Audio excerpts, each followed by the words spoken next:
Hi everyone, this week we are going to continue with our exponent rules. This week is called Power of a Product rule. Remember, the word product is the answer you get when you multiply. In last week's lesson, we learned the power to a power rule where you needed to multiply the exponents. So here's an example of what we did last week. We have our base number here, which is 3, raised to the second power. Everything in the parentheses is then raised to the fourth. So this is called power to a power. Another power is raised to another power. So we have two exponents there. In this situation, we need to multiply the exponents. So this becomes 3, my base number, 2 times 4,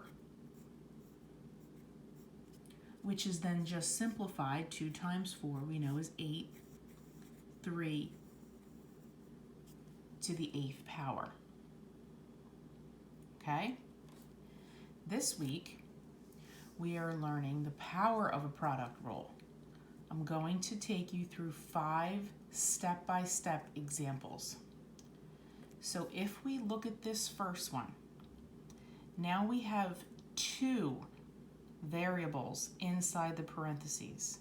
When something's in the parentheses and it's being raised to a power outside of the parentheses, each number or variable is being raised to the 5th power. So we know when an x is by itself, this is x to the 1st power. And y is also by itself, so it's y to the 1st power.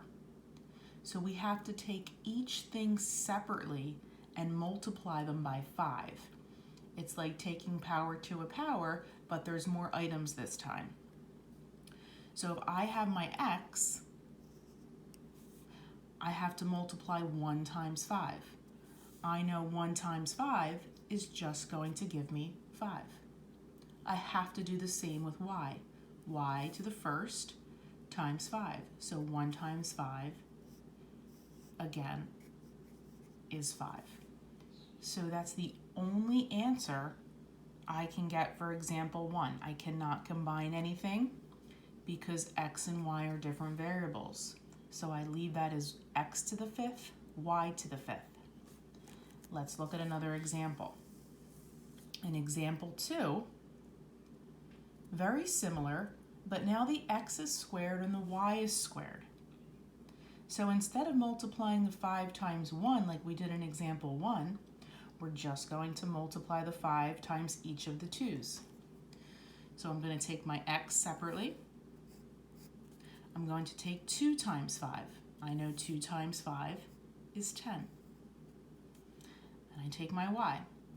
Y to the 2nd, again, 2 times 5 is 10. So this answer is x to the 10th, y to the 10th, and it stays just like that. Let's look at some more examples together. Here we have example 3. This is going to be a little different. Now I have a number and a variable inside of the parentheses. So if the 3 is by itself, we know it's just 3 to the 1st power. X is by itself, so it's just x to the 1st power. So again, I'm going to multiply each one separately. I'm going to take my 3.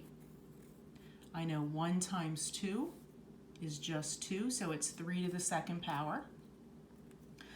Then I'm going to take my x, and again, x 1 times 2 is just 2. Now, you have the option to leave it 3 to the 2nd, x to the 2nd. But in the previous problems, we didn't have any numbers to simplify.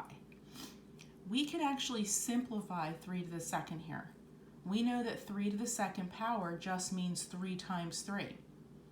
3 times 3 is 9. So 3 to the 2nd power, we could write that as 9 and then just bring down my x to the 2nd power. So now we have our simplified answer of 9x to the 2nd power. Okay, let's look at another example. Example 4, very similar. I have a number and a variable inside the parentheses, both raised to the fourth power. So again, I know that 2 is raised to the first, and y is raised to the first if there's no other exponents there. So I'm going to take my 2, 1 times 4 is 4,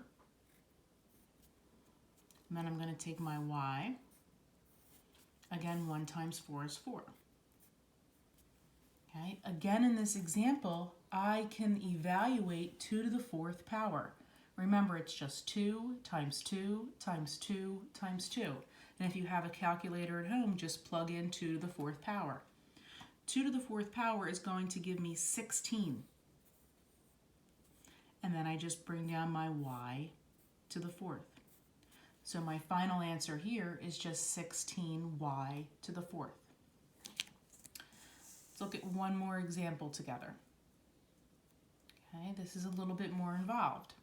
So I have 2x to the third, y to the second inside parentheses, all being raised to the second power. So again, this is where you have to think about your power to a power rule. I'm going to take each thing inside the parentheses separately. So I know this 2 is by itself, so this is just raised to the first power. So if I start with my 2, I have 2, 1 times 2, 2 to the second power. And then I go to my x. I have x. X is raised to the third power, so this is going to be 3 times 2. 3 times 2 is 6. And then I go to my y. I have to keep these separate because remember, we learned about combining like terms. All 3 terms are different. So we have to keep them separate. So I have y to the sixth. 6 times 2 is 12. Okay. Now if you were to leave it like that on a test, it would be fine. But when you have numbers to evaluate, I'd like you to simplify as low as you can go. So I know 2 to the second power would just give me 4. And I just bring down my x to the sixth, y to the 12th. Final answer. Okay. This week, if you have questions, feel free to email me. I did set up a Zoom last week. I can set up another Zoom this week if you'd like. And good luck.